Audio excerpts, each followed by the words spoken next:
Hello everyone and welcome back to another video. So medyo natagalan yung upload natin, no? Kasi guys, finally nakaraos na tayo, nanganak na ako and pareho kaming healthy ni baby and yun yung pag-uusapan natin today. Yun yung isi-share ko sa inyo kung paano nga ba ako nanganak, normal ba or operation ba.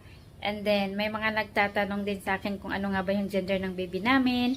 Kahit na nakapag-upload na ako ng video and ng photo sa aking Facebook page and also reel sa YouTube channel. So may mga nagtatanong pa din kung ano yung gender ng baby kasi hindi pa ako nag-announce kung ano talaga yung gender ng baby namin. And then isa din sa mga isi-share ko sa inyo is kung ano yung name ng baby namin. So lahat ng yan pag-uusapan natin for today's video. So una guys, kukwento ko sa inyo kung paano nga ba ako nanganak. So, yung due date ko was 16th of June. Kasi ano na ngayon? 24th of June. So, yung due date ko, 16th of June. And then, 10 of June is my sister-in-law's birthday. So, tumawag siya sa akin, guys. Sinabi niya sa amin na, kasi diba nag-exercise ako, active ako. So, sinabi niya sa akin na hindi daw ako mag-exercise or doing anything sa 11 and 12 of June. Kasi, based sa astrology guys, that specific time and day, hindi daw magandang manganak. Kasi parang bad luck daw. Pero, kung hindi talaga mapigilan, of course, yung panganganak, hindi naman talaga siya napipigilan, di ba? So, kung hindi talaga siya mapigilan, meron siyang parang panangga or pangontra kapag hindi talaga mapigilan na mapaanak ka during that time. Kaya lang, yung isa-sacrifice ng ama, malaki yung isa-sacrifice niya kasi dapat daw hindi makita ng tatay yung mukha ng baby for 1 month and then meron silang ritual na gagawin and merong offering na gagawin. So medyo yung kailangan mo talagang mag-sacrifice. So, kaya hindi ako pinapa-exercise, baka mag-cause siya ng labor and manganak ako ng ganong day. So, hindi rin ako nag-exercise kasi yun, sabi nga nila. And then, mga 12 of June guys, mga 6:30 ng umaga, nasa bed pa ako noon. Parang may lumabas na siya ng tubig. So, sabi ko, hala, hindi naman siguro yun ihi. Kasi kung ihi, diba, kahit ihing-ihi ka na, napipigilan mo pa din siya. Pero yung tubig na yun, hindi ko talaga siya napigilan. Bigla na lang siyang lumabas. So, pumunta ako ng toilet, chinek ko. So, ayun na nga guys. Tubig nga siya. Tapos, meron ako nakitang konting dugo-dugo. So, sabi ko, baka manganak na talaga ako ngayon. Mga 12 of June na yun ha.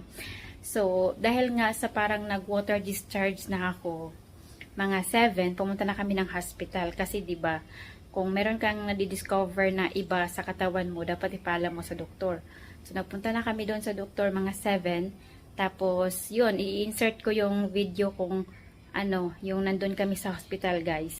Dinala kami ng nurse dito sa room habang inaantay namin yung doktor and wala talaga akong naramdamang masakit, guys. So, habang inaantay namin yung doktor, dito muna kami. So, yun, yung damit ko, kay Gorav pa yun, kasi nga, pantulog. Yun, doon kami sa room, nagantay kami ng doktor. And then, after 10 minutes, dumating na yung doktor. And then, nagkandak siya sa akin ng internal examination. So, tinanong niya ako guys kung ano yung height ko.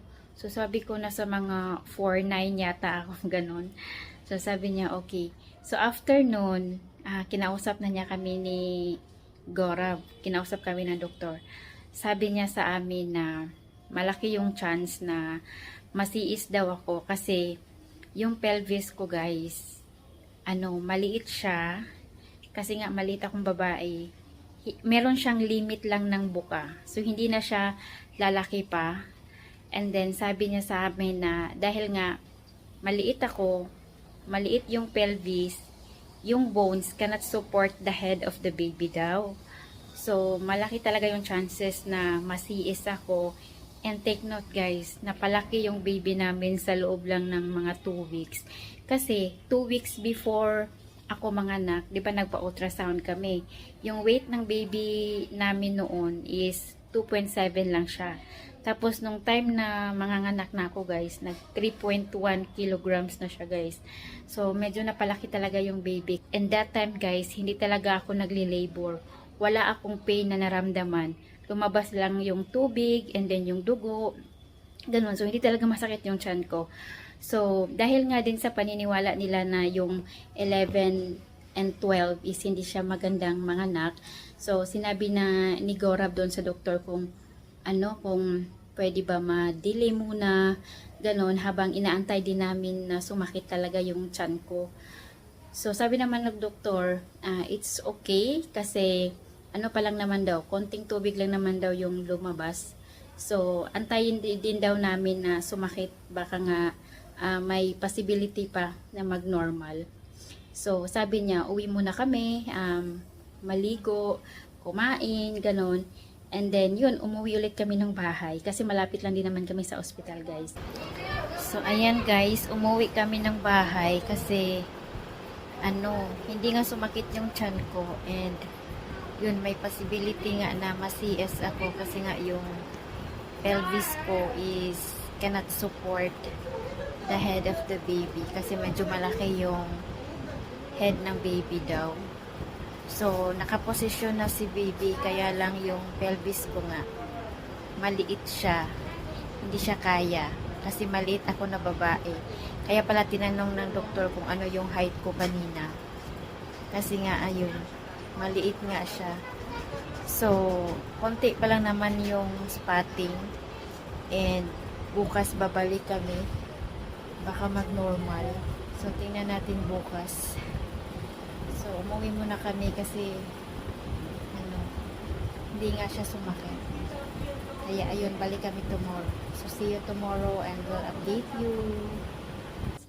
So, after nun, feeling ko, dumadami na yung water na lumabas. So, around 2:30 ng hapon, bumalik na naman kami sa ospital. Kasi parang, yun nga, may mga tubig na, dugo na lumabas. Pero hindi pa rin talaga siya masakit yung tiyan ko, guys. Hindi ako nag-labor. So, pagdating namin doon, sabi ng doktor na admit na daw ako. So, nagpunta kami doon, inadmit ako. Ito naman yung pangalawang punta namin, around 2:30 ng hapon. So, napa-room tour tayo dito kasi nga, hindi pa talaga sumasakit yung tiyan ko. And kain-kain muna ako ng rust habang nag-uusap-usap kami. And then, tatlo kami, guys, yung sister-in-law ko, si Gorab, and ako. Hindi malakas pa kumain na nagli-labor. He's in the labor. Look, go na. How are you feeling? Pain? Nothing. Pero, parang maaksaya naman sa oras yung pagstay namin doon. Siyempre, tumatakbo yung bills. Tapos, pakain-kain lang kami, tawa-tawa kami, kasi wala talaga akong sakit na naramdaman.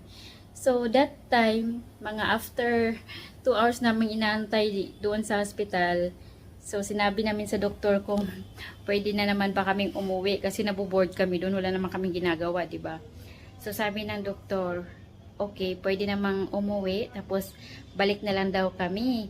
So, yung admit, iwan ko ba kung paano yung naging admit kasi pauwi-uwi kami ng bahay. Kasi nga parang pinapalipas din namin yung 12 talaga kasi yung sabi nila na hindi magandang manganak is hanggang 2:30 ng 30 na siya ng June. Kaya pinapalipas talaga din namin yung oras. Actually, hindi ko alam kung coincidence talaga na hindi ako nag-labor para hindi ako manganak nung day na yon. Pinalipas namin habang inaantay namin na sumakit yung tiyan ko. Parang nakikisama din siya ba, ganun. So after nun, mga 2:30 or mga 3 AM na yata siya ng 13th of June, bumalik na ulit kami ng hospital kasi medyo dumami na yung dugo na lumalabas. And then, naglakad-lakad ako, guys, para talaga sumakit ba yung tiyan ko. Pero, hindi talaga siya sumakit. So, ngayon, nag-decide na yung doktor na, yun nga, i-CS na lang. Kasi nga, yun, dumadami na yung tubig, and then yung dugo, tapos wala naman akong pain na naramdaman. So, ayun, nagkandak na sila ng operation. So, yun, hindi ako naging normal delivery. Naging CS siya. Pero, hindi siya emergency CS kasi wala akong complication, guys, talaga. Yung pelvis ko lang talaga is may limit siya. Dahil nga maliit tayo, tapos yung edad natin, 'di ba? So yun yung nangyari sa aking panganganak, guys. Hindi siya naging normal, naging cesarean siya. And then meron tayong baby girl. Yes, guys, baby girl yung baby ko. And hay nako, parang maiiyak ako, guys. Kasi nung isa pa pala yung during the operation, totoo pala talaga na kapag marinig mo yung unang iyak ng baby, may iyak ka talaga, guys. Kasi conscious ako nung nasa operating room, conscious ako. Tapos nung nilagay na ng doktor yung baby sa chest ko, tapos umiyak na siya. Umiyak talaga ako, guys. And I said, thank you, Lord. Yun talaga yung lumabas sa bibig ko. Tapos narinig ko yung doktor na sinasabihan ako na matulog ka, ganun, kasi naiyak na ako ba, kasi nga naririnig ko nga yung iyak ng baby. So sabi niya matulog ka. Kasi hindi naman ako nakakatulog. So ayun na nga, masaya kami kasi yun din yung nasa puso't isip ko na gusto ko talaga baby girl. So we have a baby girl.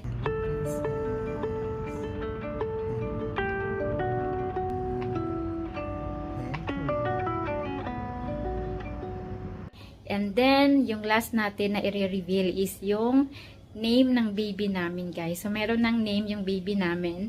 Yung name niya is, so, di ba dito sabi ko na pinapa-astrology nila yung name ng baby namin. So, yung astrologer, nagbigay siya ng mga initials na letters kung saan magsisimula yung magiging name ng baby namin. Tapos kami na yung magdudugtong. Yung initial na letters na napili namin is M-I. And then naghanap kami ng magandang name na nag-start ng M-I. And then may magandang meaning.